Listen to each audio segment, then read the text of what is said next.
What's happening, Panda Nation? Peter Von Panda here. There are times when Wi-Fi just won't cut it, but how do you add a wired network to your house?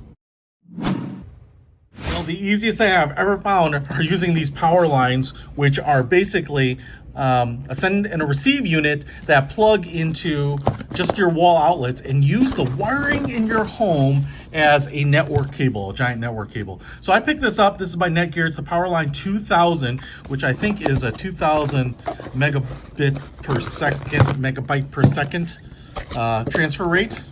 Not really tech geek. This is what it comes with, as you can see here.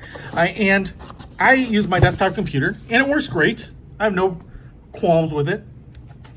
But Wi-Fi on it, which is built in, leaves something to be desired. I mean, it's fine, but I thought, why not get the fastest download and upload speeds that are humanly possible?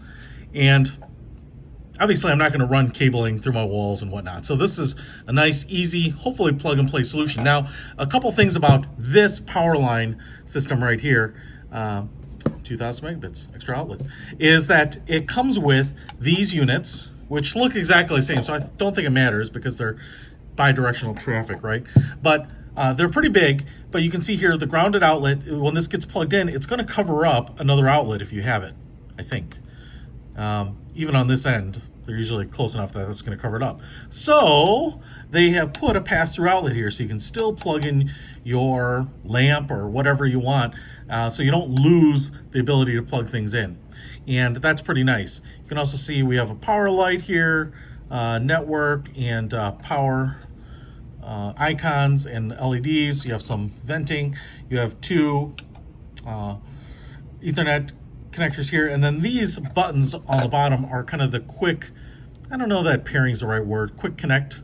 You know, you'll lock them to each other, and I'm going to read the directions here and then walk you through setting it up, and then we'll do a little speed test on my current wireless network and then trying them with the power lines. Okay, so setting these up should be pretty straightforward. I've got an Ethernet cord plugged into this adapter. I'm going to plug it into the wall here.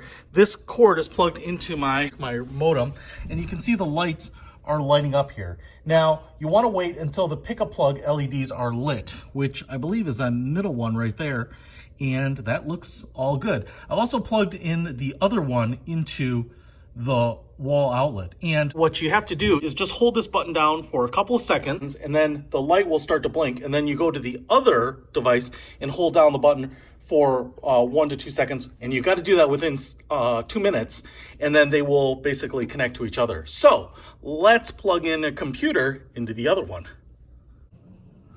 All right, so I'm at my computer. This test will be a little bit janky, but I'm on the Wi-Fi network here, and let's just go ahead and run that standard Google speed test and see what we come up with here. And I do have the Google Home Mesh network, so it's about as good of a wireless network as you can get.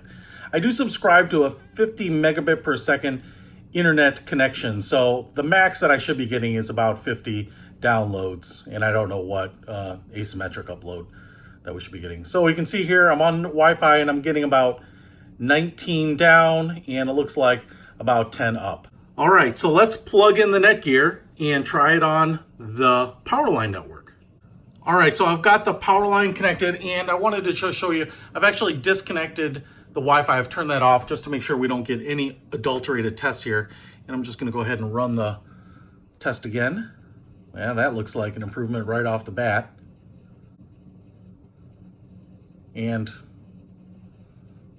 even upload, a little slower there, but 34.5 megabit download and about 9 upload. So pretty awesome. An improvement right out of the gate, pretty easy to do. It was almost plug and play. So if you want to pick this up, like I said, it's a pretty simple, cheap, and easy way to get some awesome speeds, especially if it's at a far corner of your house and you don't have maybe as good a Wi-Fi connection as I do here, but you just get the best capability. I will put a link to these in the description below. Peter Von Panda, out.